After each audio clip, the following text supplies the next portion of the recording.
Gian Antonio Darè, lo strappo oggi è ufficiale. Tony e Ecco. scappo, portate pazienza. Pensa che...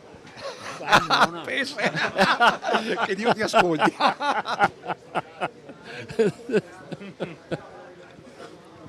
Allora Darè, la corte è serrata, Flavio Tosi lo vuole in Forza Italia.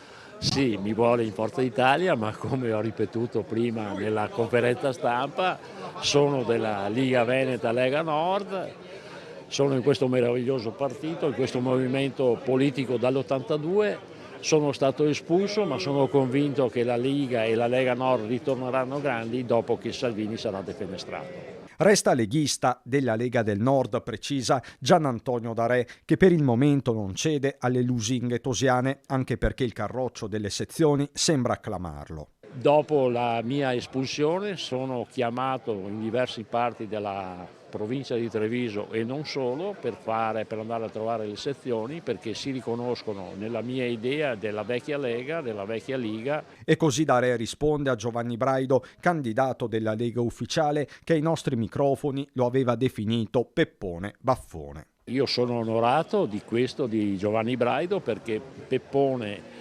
Baffone e Don Camillo sono state le colonne portanti del cinema italiano, e quindi sono onorato di questo. Darè, che tiene a battesimo Gianluca Posocco, 47 anni, attuale vice sindaco, una tessera della Lega non rinnovata in tasca. Ma sono tranquillo, fiducioso.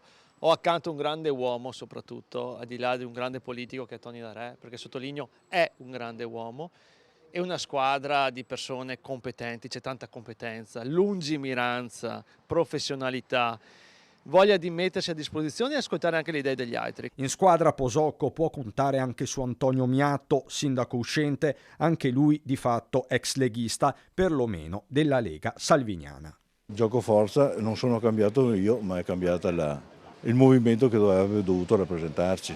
Lei quando è che l'ha riconsegnata questa tessera? Non l'ho riconsegnata, semplicemente non l'ho rinnovata. Quando non l'ha rinnovata? La scadenza è il 31 di questo mese, il tempo utile per farlo. Finirà l'era Salvini? Tutto finisce a questo mondo.